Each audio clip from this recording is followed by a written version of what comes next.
Hello and welcome back to Beyond the To-Do List, a podcast about productivity. I'm your host, Erik Fisher, and this week I am excited to welcome back Jon Acuff to the show. He's a best-selling author. He's a sought-after speaker. In fact, I've seen him speak many times.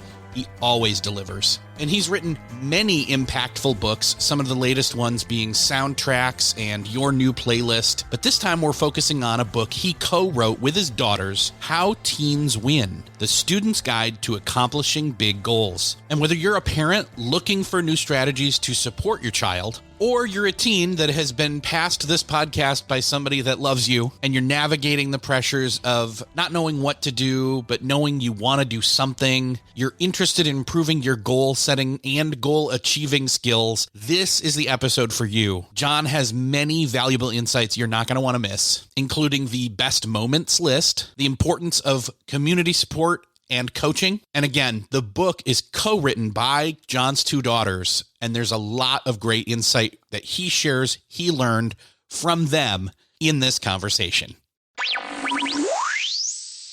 Well, this week, it is my privilege to welcome back Jon Acuff to the show. Jon, welcome back to Beyond the To-Do List. I think this might be is this my fourth episode?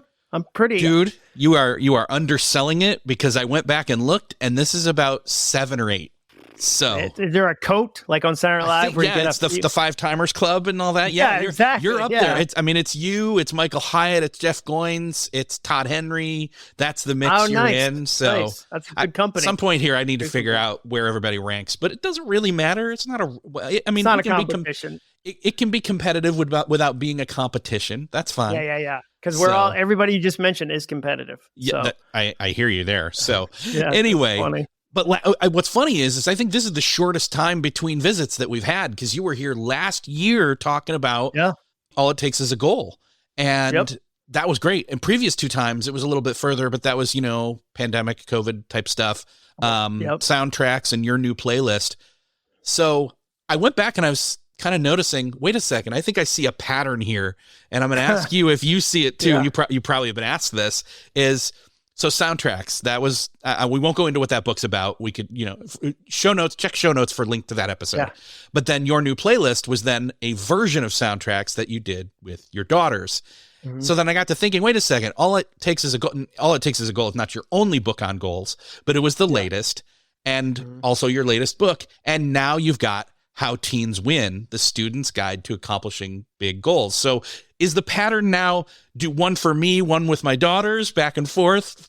Or what? I think this will probably, I don't know. I don't want to speak anything into reality, but I think this will probably end the pattern, at least for a little while, because I think they might write a book on their own because of their age. Like Ellie's 21 now. So we wanted to do 2 books that were aimed at teenagers. And so I could see one of them doing their own, like, here's a young adult book. But yeah, after Your New Playlist came out and parents really gravitated toward it and it did better than we thought it would do, we said, okay, let's do a second one that's goal focused, because so many parents go, how do I motivate a teenager? Or things are challenging right now. It's hard to be a teen in modern times. And so it felt appropriate. I would never do a book. I would never force a topic on teens that I didn't think fit. So for instance, like I wrote a book called Do Over about career transition.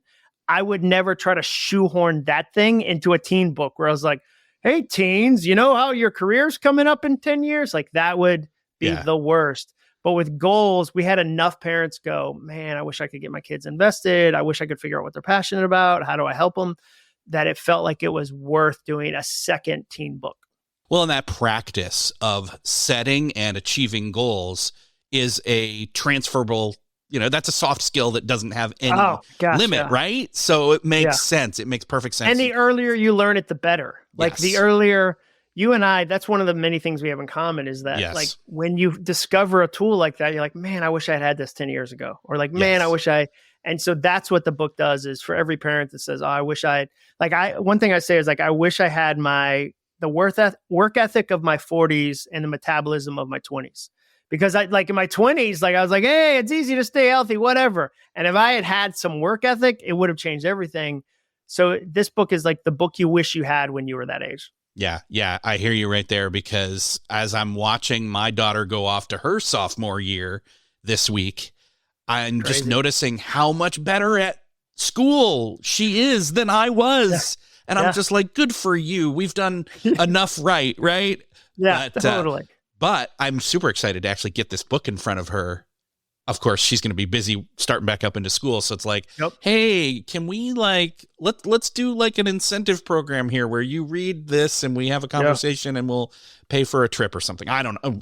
That may be too exorbitant. I don't know. Yeah. But it's that kind of an impact that I think this book's going to make on even just my life because of my daughter. So I'm really excited about this. And I can't believe that your daughters are both in college now. I remember coming to the events like 10 years ago now, and I forget which one. Was it Ellie or McCrae that was selling the bracelets and stuff? Yeah, so. Dude, they were both, and they were like 8 and 11, and that just feels nuts to me. And so I think that's what's fun about staying in the same conversation for a long time. Yeah, is that you and I do have that overlap. Like, there's people that I know that I go, oh, like they've been reading my content and coming to events for a decade. And so like when I launch something new, they're not like, oh, here it is. Here's the money grab. Because it's like, no, we've talked to him with him for 12 years, for 15 years. They have a sense of that there's continuity. They have a sense of who I am and what I care about. And so it's created this really fun long-term conversation. Well, and that's what's funny too, is that like all it takes is a goal, also the name of a podcast, was not your first. It was the first book that was kind of specific to goals, but you hadn't. You'd already kind of you had perfected it. In other words, to a certain extent with that book, but you'd already been talking about it. But that's cool because then if you think about it, and this is every parent's dream, is like, hey, I do this thing for a living, and I hope that my family. My children pick up on my or are curious enough on my expertise and experience from that. Learning through failure, et cetera, and or successes. And so I imagine that your daughters have seen some of that and picked up by osmosis some of the stuff, whether it's been, just observation. But I also suspect that knowing you and knowing your wife, you have integrated these goals kind of even in a subtle way, these goal-making principles in a subtle way without the daughters knowing it's happening. It's the vegetables in the brownies or whatever. Yeah, exactly. Yeah. We're really deliberate that way. And it's a long-term conversation. Like, it's repetition. A lot of parenting is repetition, where it's not you say the thing one time and you go, there, I said the thing and now they got the thing. Like, you're repeating it in different ways over a long period of time. And I know it works where I see them kind of pick up the ball themselves. So like, an example of that would be Ellie, my oldest daughter, studied in London this semester. And she texted me and said, hey, Dad, I wrote a new soundtrack that I'm giving to my friends here. It's Tired Beats Regretful. She said, Tired Beats Regretful. She said, it's so easy for us here to come home at 7 p.m. and just get on our phones and watch Netflix while all of London is outside waiting for us.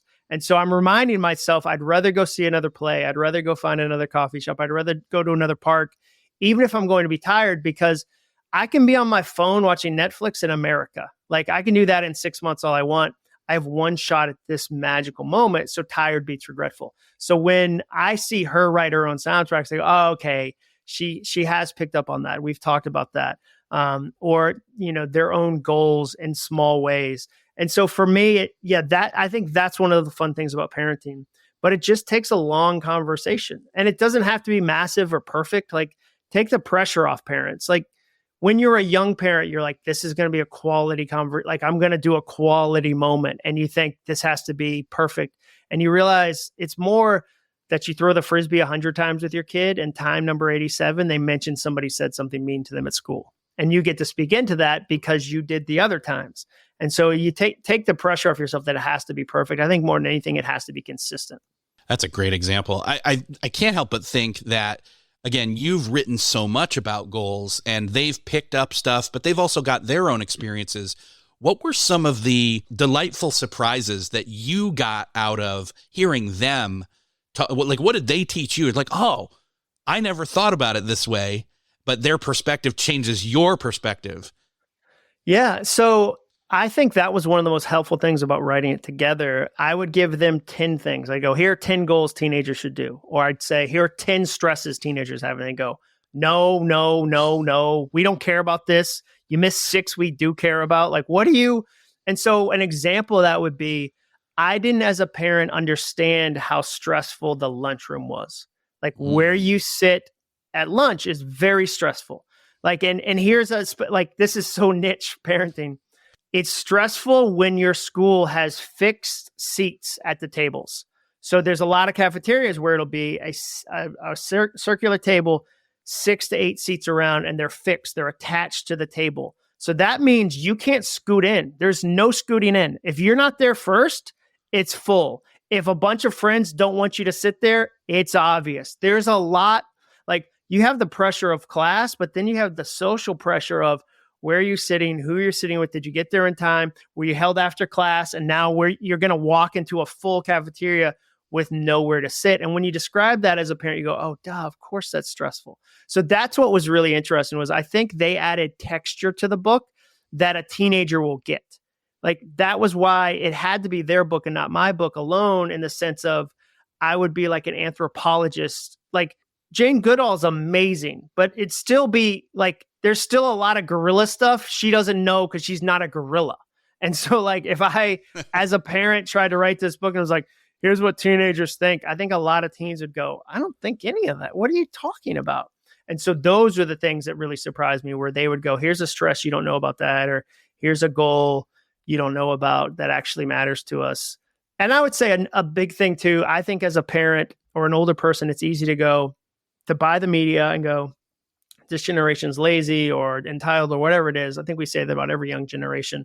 But then you actually talk with teenagers and you find out the amount of stress they're putting themselves under, like the amount of performance that you don't even have to say that stuff to them. They often have like a system they're trying to work in their own mind for so many different things. And so that was another eye opener to me. It was like, oh, wow, there's a lot of kids who are struggling. There's more kids struggling with perfectionism than I might have anticipated. Yeah, I couldn't help as you were talking. I pictured the Steve Buscemi meme where it's like, "Hello, fellow youths." Hello, fellow youths. Yeah, that's who I had in my head, yeah. Dude. We're on the same. Yeah, like I was like, "What is up with the Riz? I'm a Risley Bear." Like it would have been terrible, dude. Yeah. I'm hoping there are no references to like Skibbity this or that inside the book. Oh yeah, I don't even. That one is so far out of my realm of understanding. Yeah. Skibbity toilet or whatever. I don't know. Oh, gosh. Well, you've got some new stuff here in the book, though, like best moments list. Let's talk about that. Like, where'd that come from and what is that? How does that work? Well, it came from helping kids dream about their future. I think there's a lot of pressure. You see this with like seniors and juniors. So people like me, well-meaning, go, hey, what are you doing next? What's next? What's the plan? What are you going to major in? What's after college? And man, they feel like they need to have an answer. And I always tell kids, if somebody had asked me that at 18, I couldn't have answered what I'm currently doing because it didn't exist. Like Erik, you couldn't have told somebody at 18, I'm going to have a podcast. That's going to be I'm going to do like 10 things, but that's one of them because it didn't exist. The medium didn't even exist. So the best moments list is a chance for a kid to go, here's the things that are lighting me up. Here's in the last 6 months, take a small time frame. Here's the things I did that really encouraged me, excited me, lit me up. How could I do more of those in the future? At its simplest level, that's what it does. And I think as a parent, part of your job is to be a mirror. You are mirroring back to your kids who they are because it's hard in the chaos of teenagehood to see that. So for instance, McCrae, my youngest daughter, she teaches an after-school art program. She's an assistant at this amazing after-school art program. And so when she comes home and she's excited and she's encouraged and she's full of stories about helping these kids, Jenny and I will reflect that back and go, you don't have to pick a certain major based on this moment, obviously, but let's just file this away that one of the things you enjoy is art. One of the things you enjoy is teaching. One of the things you enjoy is kids. And so we file that away. And then when it comes to like camp, this summer at camp, she was there for 9 weeks. She was a junior counselor for 9 weeks. That's a big challenging thing as a 18-year-old to go away from your family for, 9 weeks and be in charge of 10, 11-year-olds. But she felt more confident in that because we had mirrored that back to her of like, you're great with kids, you love helping, you're a community-based person. Like even with their sports, a best moment example would be Ellie, my oldest, loves swimming. Swimming is an introvert's favorite sport. You are literally in water. You can't see people, you can't hear people. It is the most isolated sport a person can do. And she loves that because she's an introvert. And it's also time-based. There's no politics. There's no community really. It's all the clock. She loves like math and precision. It's a precise sport. You can change a second with, turning your arm a certain way. McCray, my youngest daughter, is a community person. She loves cross country. Swimming doesn't work for her. She doesn't really ultimately care about the final time in the race. She cares about running with the girls at practice and being connected and being a runner and all this stuff. Like, running's a big community. People often say running sucks, but the people are awesome. She loves the people. So she would put that on her best moments list. So that's what a best moments list does, is if you say to a kid, what do you love doing? They're going to go, I don't know. And they should, because they haven't spent any time on it. You build the best moments list. It gets really clear and really obvious. Oh, this is what they like.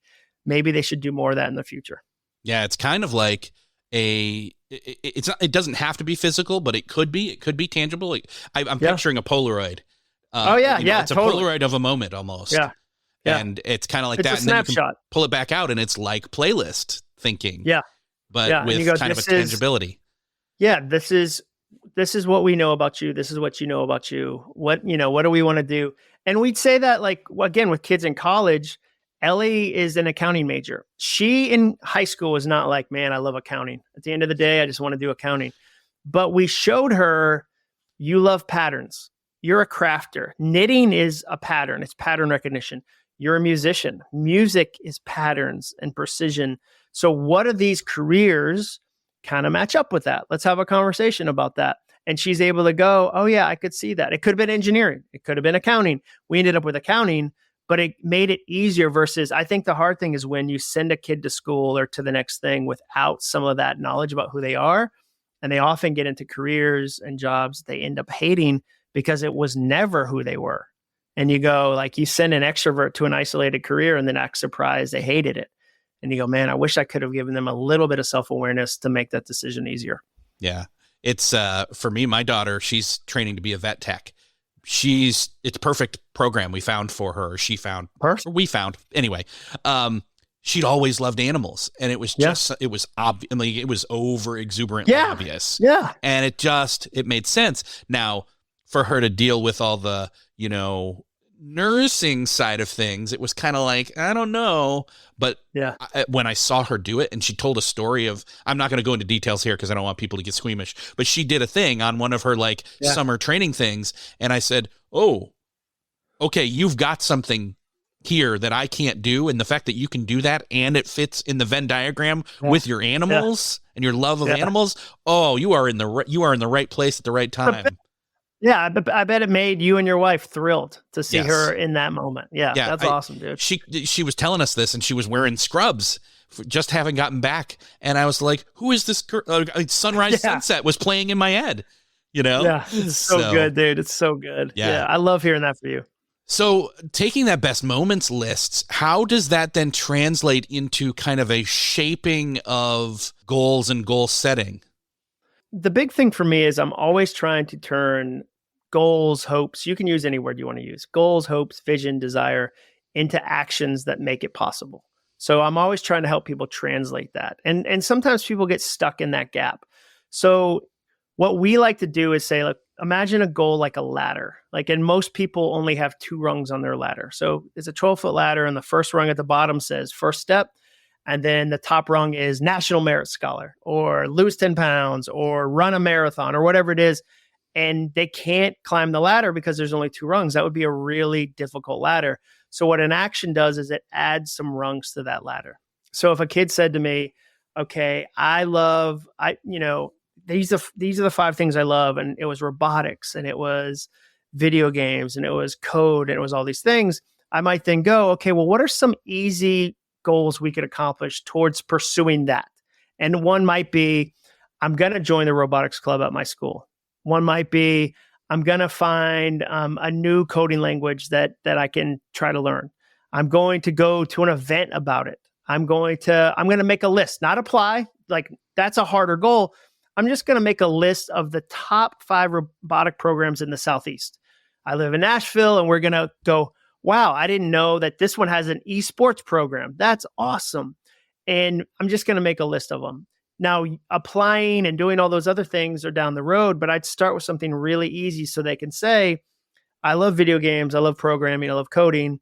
And then what are some actions I can do to move me toward doing that more? I want to do that more. And more might be, I want to go get a 4-year degree in it. One might be, I want to, join a Discord about it. More can mean a million things, but I would find small ways that they could do that to get to more.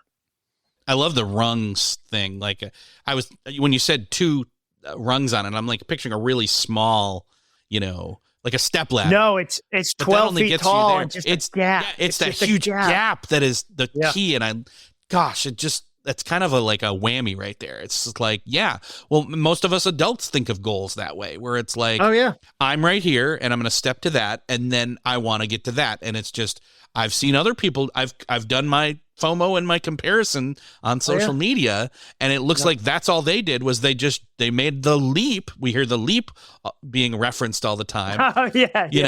That's part of vernacular for this, so it's I think that's the thing. Like, I love that you said that, because I think the challenge is you don't tell people, like, when you accomplish something, either because you think it's going to be boring to tell the steps, or it kind of takes some of the shine away. If I tell you how hard it was for me to do it, you might go, oh, is that what it takes that long? Like, it takes that. And then the other thing is, I think something that's been driving me nuts lately is I think there's a lot of successful people in their 40s and their 50s who aren't being honest about the work they had to do in their 20s and their 30s. And you can see this when when somebody who's wildly successful that's 52 preaches work-life balance to a 27-year-old, it drives me nuts, because they didn't have work-life balance at 27. They were building, and your 20s are building years. Go build, go build, go build. Like, work-life balance, you don't need that at 26. Like, you don't need it at 27. Like, go build, go build. And so I think that's the other thing, is that sometimes people are dishonest about how long their ladder was and how many rungs they had to climb. And so it creates this perception of what should be easy. It should be a leap. I should just be able to jump to it. And that's just not true. Now I hear somebody out there, they're listening, and in their brain, they're like, yeah, but I don't have like this huge goal. I'm picking smaller goals, but even that feels intimidating. So how do we kind of get to a point where we say, okay, we're incrementally moving? Like, in other words, it's maybe you pick a smaller ladder to start with. You already have. So, but it still feels like there's a gap there. How do we mind the gap, I guess? Yeah, I would say that one of my favorite ideas was from this book called Streaking. And in Streaking, they say, make your goal so small, people laugh at it when you tell it to them. Like, that's a sign it's small enough. When you go, I'm going to walk 0.10 miles today, and a friend would go, what? Why even bother putting your shoe on? Like, then you know it's small enough. Like, make it so small, you think it doesn't count. Like, and make it really tiny. Don't, like, I've had a number of people say, like, don't send me their book, and they'll go, the only reason I was able to write this book is that I used to tell myself I had to write 1,000 words a day, and I changed it to 100 words a day because you wrote about that in one of your books. And now I finished my book. I did 100 words a day, and I got there.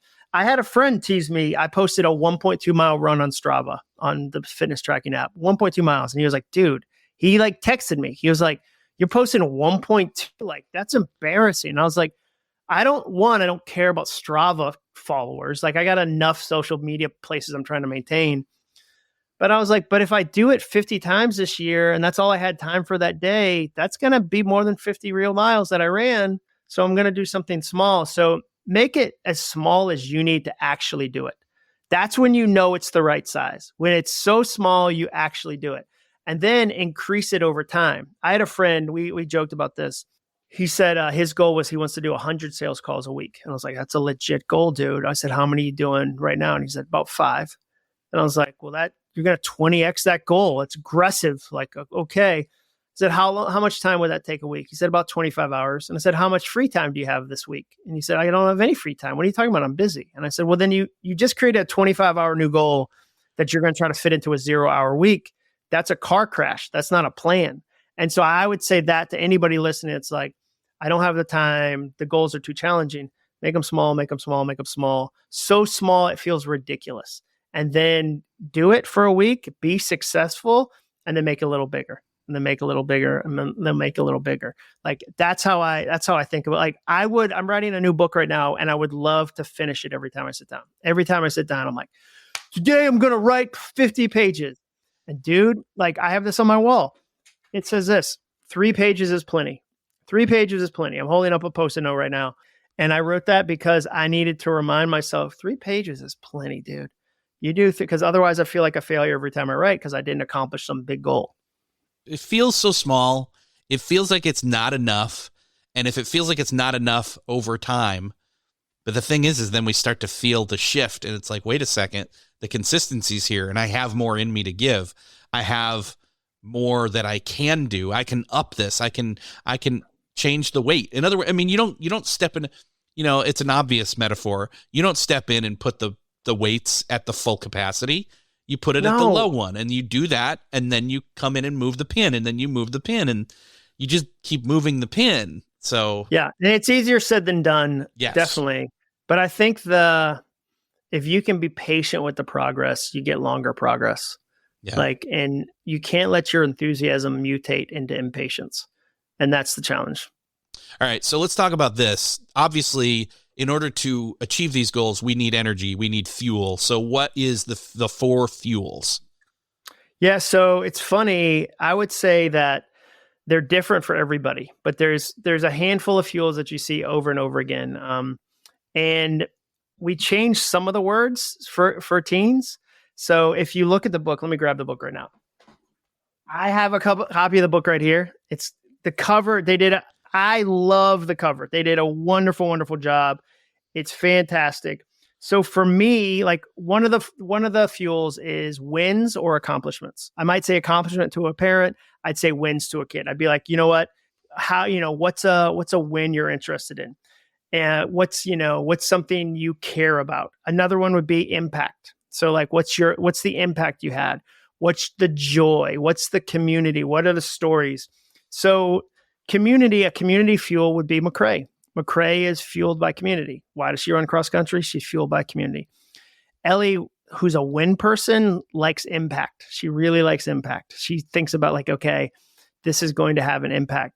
The story is, okay, I get to tell this story. I get to say, I did this thing. I accomplished this thing. The story, like an example of that would be, your son might like to play on the football team because he likes the story of being on the football team. Like he might not even get in, and that might not even matter. He's like, I was in my uniform. I get to tell people, like when neighbors ask me, what do you do? I'm on the football team. No big deal. I'm on the story is what really engages him. And you think, okay, well, how do I help my kid figure that out? And it's the same with adults, because I think if you try to fuel a kid with the wrong fuel, it's a disaster. So, and I always joke with this in a kind of disciplined way. If you discipline an extrovert kid with an introvert's punishment, it doesn't work. So like Ellie's an introvert. If I go, hey, you're in trouble, and she's 21, so we don't have that conversation anymore. But she was 12 and I was like, you're in trouble. You got to go to your room alone. She'd be like, oh no, I got to go read alone. The torture. Where it's same with, but if I give that same punishment to McCrae, an extrovert, it hits differently. She's like, no, I don't, like, I have to go to my room alone. I don't have my phone. I can't be connected to 50 people. So that's what I mean by fuel, is you trying to figure out with your kid, which of these things moves them. And you'll know automatically in lots of cases when they pull back from a situation. Like if you, like the sports one's an obvious one, but so is something like theater. You're never confused if a kid wants to do theater. Like you're never like, maybe they want to be in front of all these people. Long before, like they were doing little musicals at 3 in your house. And like they would, if you had friends over for dinner, they're like, hey, I made up a dance routine to this song. So if you could circle all the adults real quick, I got a couple numbers I'm going to do. And you're like, okay. So like, that's what a fuel is trying to find, okay, what's going to motivate my kid? And Ellie, my oldest daughter, she said, Dad, I wish they still did class rank. She said, I know it doesn't work for everybody. I know some kids, it's a lot of pressure. For me, it would have motivated me. I would have worked even harder because that number, that impact, that win would have motivated me. And McCrae would have said the exact opposite, because that's not her form of motivation. And I think that's what's fun about parenting, is you figure out who your kid is and then how to support them in being the best version of that kid. By the way, perfect timing for the release of the book with that cover, because we just went through the Olympics and you've got all these medals. Yeah, they did a great job on that. I love the cover. It's perfect timing because everybody's primed for it. It kind of resonates. I think this Olympics, out of many that we've seen is one of the more prevalent ones. I mean, Peacock was on their game. Finally, they had, you could go in. Yeah, it worked. It worked for, right? Yeah. Like for the first time here in America, we could, since the games were in a way different time zone. You could go in and you can see everything that you missed and pick and choose and just dive in completely. And so I think it was, I'm hearing about it left and right, way more than, previous I would totally games, agree with that. I would say. That's a great point. So it's going to be more interesting in 4 years when it's in LA, but we'll get there. We'll get there. But it makes me think of performance and performers, and that makes me think of the performance zones. So how does that tie into these goals? Yeah. So what I tell people is that there's 3 different performance zones that people tend to kind of bounce between. So let's start with the most obvious one that we all know, the comfort zone. We talk about that one a lot. It's like, how do you get out of the comfort zone? You see it on the Instagram, people post about it. I would call it like the pajama pants zone. It's when you're stuck, you're in a rut, you're in a funk. But the more dangerous one for especially people who like goals is the chaos zone, which is when you try every goal at once. Adults really struggle with this. You see kids struggle with it too at the start of school. At the start of school and the excitement where they sign up for 50 things. They come home, they go, hey, join the chess team. I'm also going to, I added a class. I'm going to, volunteer. I'm going to do student council. And they just describe 72 things. And you go, there's no way they're going to be able to maintain that whole thing. Like that's going to create a lot of pressure. That's the chaos zone. And that's why in America, anyway, we use the phrase yo-yo diet because people yo-yo back and forth between comfort and chaos. And in the middle of those two extremes is the potential zone, where it's kind of like the Goldilocks zone. It's not too much. It's not too little. It's not too hot. It's not too cold. It's just the right amount. And I think as a parent, you're constantly helping your kids dial that to where it needs to be. So with college students, we have that conversation with our girls. We'll go, hey, okay, it looks like your schedule's really full. Let's talk about that. Wow, you've got 5 hard classes. This is one of those semesters where maybe you need 4. Because like there's other semesters where you go, you got 2 electives, which aren't going to be super challenging. You could do 3 hard classes. You could have 19 hours, 17 hours, 18 hours. There's other semesters where we go, ooh, you got 4 of the big ones. Like now you're in the heart of the business school. This is going to be challenging. Let's make sure we dial that the right way. Let's make sure, we're smart about that. Or you've got practice, these 7 nights. So like, we're going to let's tweak your schedule a little bit because that feels like chaos zone. So I think as a parent, you're constantly trying to help dial your kid into the middle of those two versus living on one of the edges. I'm hearing a lot of, this is you in a partnership with your daughters, obviously you for writing the book, but then also you and your wife in a partnership with your daughters towards progression through life, basically. But I'm thinking about the student or the kid out there that's going to receive this book, maybe doesn't have a lot of role models, but they get this gift, this book as a gift. So what encouragement would you give to them or to somebody who is gifting this to them to help them in this process? Yeah, we tried to write the book in a way that was self-contained, meaning it wasn't you read the book plus you have a perfect parent, because that's the reality. That's just not the reality for so many kids. And so the book is self-contained, meaning if you just read the book, you could build goals, you could change your life, you could chase your dreams. So it's kind of not like the book plus add water, like in the water being a perfect parent that goes, let's have a quality moment and we'll grab coffee every 3rd Tuesday and we'll throw the baseball in the backyard, because that's not the reality for a lot of kids. I think there's going to be a lot of kids that are given this book from a grandparent. We've seen that happen where like grandparents go, man, the parenting's a tough situation right now. I want to put this in the hands of my grandson so that he feels encouraged, and my granddaughter so they feel encouraged. So I'd say you don't have to have a perfect parent to get a lot out of the book. And the second thing I'd say is, when you don't, I think kids that don't have a perfect parent, one of 2 things often happens. They either isolate and they go, adults, they decide the adult I know the best is terrible, so therefore all adults are terrible. And that's totally understandable. Or they go, I'm going to find that somewhere else. I'm going to need to lean on a coach. I'm going to need to lean on a parent. I'm going to need to lean, on not a parent, a teacher. I'm going to have to find a teacher or an administrator or a guidance counselor. I remember there's teachers who have told me they teach for the me they used to be. And I'll go, what do you mean? And they'll say, well, when I was 13, my parents went through a divorce, and there wasn't a teacher who noticed that my whole personality changed, my grades plummeted, my friend group changed, and none of my teachers recognized that. And now I'm a teacher because I want to be the one that recognizes that in the next 13-year-old. And so my hope would be that if, a kid gets this book and they don't have a parent relationship that is helpful, they read the book, certainly, but more than that, connect with an adult, in their community who's safe and trustworthy and invested in their future. That's great. I'm glad you're thinking about that, because it's one of those things where it's like, it's well-meaning as a gift, but it's like, you got to be aware of the circumstances in the situation. Yeah. But I think we can put a lot more. We said that in the book specifically around, there's a chapter about community, and we said, you might, like when it comes to a coach, like you might not have a parent that is there for you in this situation.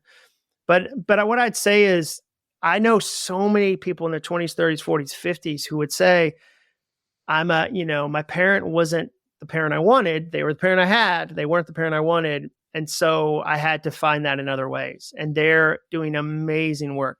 So the parent, like having a parent who's not great isn't a life sentence for your life. Like it's, like I wish everybody had amazing parents. That's not the reality, but it doesn't have to mean you don't get to build an amazing life. Yeah. Well, the book's coming out very soon, and I'm curious, pre-orders, bonuses. Oh, yeah. You typically do that. You get the entire audiobook for free, which I was thrilled. Like occasionally publishers will go, we'll give them one chapter of the audiobook, or we'll give them 9 minutes. And Baker is an amazing partner. And what happened was, you said this earlier, like incentivizing your daughter to read the book. When your new playlist came out, parents told us, hey, no offense, there's no world where I'd give my son, who's 15, a book and be like, read a bonus book. He's not going to do it. But what they did was they listened to the audiobook because it's read by Elliot McCrae. And parents would say to us, when we drove to soccer practice, we listened to a chapter, and then I asked them a couple questions about it. And because it's teens talking to teens, it hits differently. That's so cool. I love it. And I love that they get to do that. That's awesome too, that they get to read the audiobook. Dude, it's so hard. They did such a good job. It's such a hard, awkward thing. Like, audio. Like, yes. It's not easy. No, not easy. Man, great to see you again. Can't wait to do it again. I'm glad that we made a short distance between the last two books. We'll do it again soon. But Del Hyatt and Jeff Goins, I might have just jumped them in there. I'm going to have to do a tally at this point. So let me know. Do it. I will let you know. Shoot me an email and be like, hey, congratulations, number one. You did it. And I'll have to ask you, like, what color jacket do you want? And all that Probably good maroon. Stuff. I want it to be maroon. I think that feels classy. Yes. Classy. Distinguished. Yeah. So, John, great to see you. As usual, Erik, great to see you. Thanks for being here. And we'll see you again soon. Thanks for having me, buddy. Well, that's another podcast crossed off your listening to-do list. I hope that you enjoyed this conversation with John Acuff as much as I did. I'm always glad to have him back anytime. And I hope that you found this conversation refreshing when it comes to goal setting, especially if you're younger. You've probably heard a lot of things about goal setting over time, but this is one that really kind of bridges a generation gap in some ways, and in some ways not. In some ways it's just, hey, this is stuff that I wished I'd known when I was younger, and I'm trying to help my daughter know some of this now as she is the same age as John's two daughters. Right there in the middle there. So if you found this conversation helpful, one, would you share this with somebody that you know needs to hear it? Pass this podcast along. Hit that share button wherever you're listening to this, your podcast player app of choice or on the web, whatever, or over at the show notes at beyondthetodolist.com. That's also where you can find the link to the book where you can grab it, jump right over to Amazon or wherever you want to grab it from. Thank you so much for sharing. Thanks again for listening, and I'll see you next episode.